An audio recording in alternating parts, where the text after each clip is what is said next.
السلام عليكم magacaygu waa Faaduma Xasan waxaan ku noolahay hadda magaalada Nairobi gaar ahaan Islii dalka Kenya waxaan qaxootinahay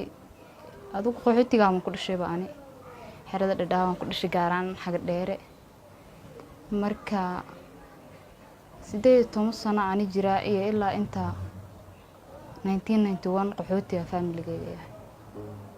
marka maanta waxaa ka murugooday arinta oo Donald Trump uu ku dhawaaqay aad iyo aad uga murugooday because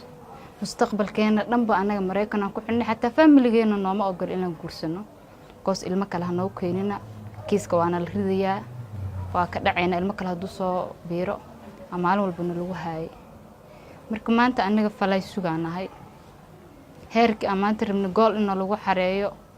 oo Mareykan aadna aan la dhahay waxa la dhahay Mareykan wuxuu ku dhawaaqay in Soomaalida iyo dadka qaxootiga u dib celinaayo hadda ka kacay noqotay wallahi murugo maanta qashinkiina ururiyaan taaganayba ilaahay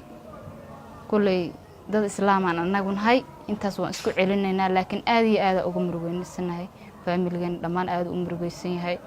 marka arintaas aad aan uga xunnahay ana Soomaaliya ma arkin maanta wadanaan ku noqon kara ma aha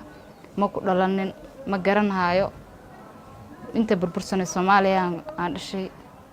maanta dii aan Mareykanka rajina islaha waxa ka helaysaa horumar waxbarasho waxa la dhigi jiray mustaqbal wax walba ka helaysaa maanta haduu soo diiday Kenya oo maxaa la dhigi jiray qaxooti inta sano ku ahaa horumar aan ku gaarin waxa ay qabanaysaa maanta malaho Soomaaliya ma ku noqon karo wadankay marka aad iyo aad u murugeysanahay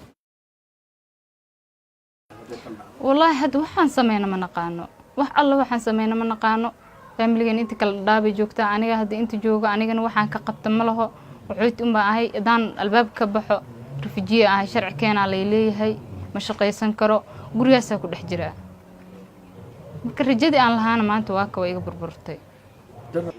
dib weyn ay gaarsiisay in jab hatta heer aan cuntada cun weyn fakar badan aan ku aragnay isbedel badan aan isku aragnay ayadoo wali arintii nagu cadaanin aan waxa hadda isku aragnay in isbedelnay fakar badan nagu soo biiray oo nolosheen isbedeshay sabab nolosheen aan wadankeena waa wadan burbur ah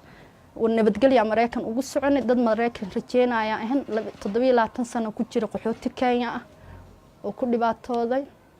marka Mareykanka waa ka xunaa inuu waxa soo nagu sameeyay madaxweynaha Mareykanka anaga wadamada nabad ahayd